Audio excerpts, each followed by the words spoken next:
Hello everyone, this is Al-Fadi, and we'd like to welcome you back to another one of those episodes that are part of this new series that we've launched recently called Islam, Atheism, and in this case we're talking about morality.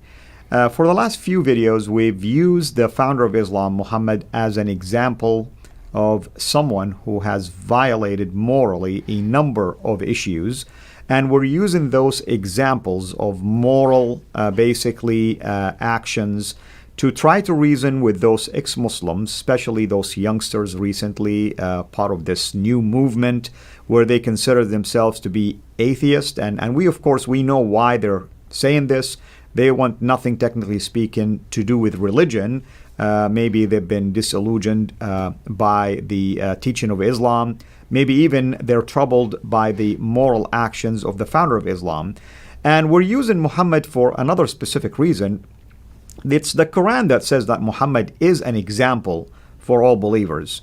In other words, if you are troubled by his actions, then you ought to ask yourself then, why would anyone follow a religion that is founded by somebody like Muhammad, who has violated his own rules in sometimes, and even many of the moral values and actions, so to speak.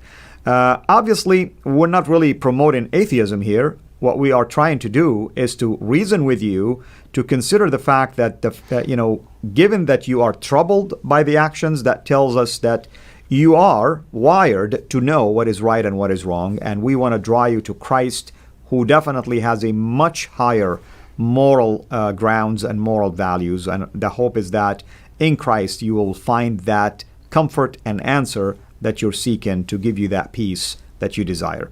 With me here in studio today to continue our discussions and even our examination of some of the immoral actions by the founder of Islam, my dear brother David Wood.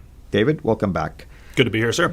So in the past we've used a couple of examples about, for instance, wife beating is one example. We talked about the temporary marriage as another example. What other example do we have today from the actions of Muhammad? Yeah, well, it's an interesting one. Muhammad did lots of horrible things that didn't trouble the people around him at the time, at least as far as the records we have. So Muhammad's relationship with Aisha, we look at Muhammad's relationship with Aisha, a 9-year-old girl, and we find that very disturbing, but the people around him didn't complain much about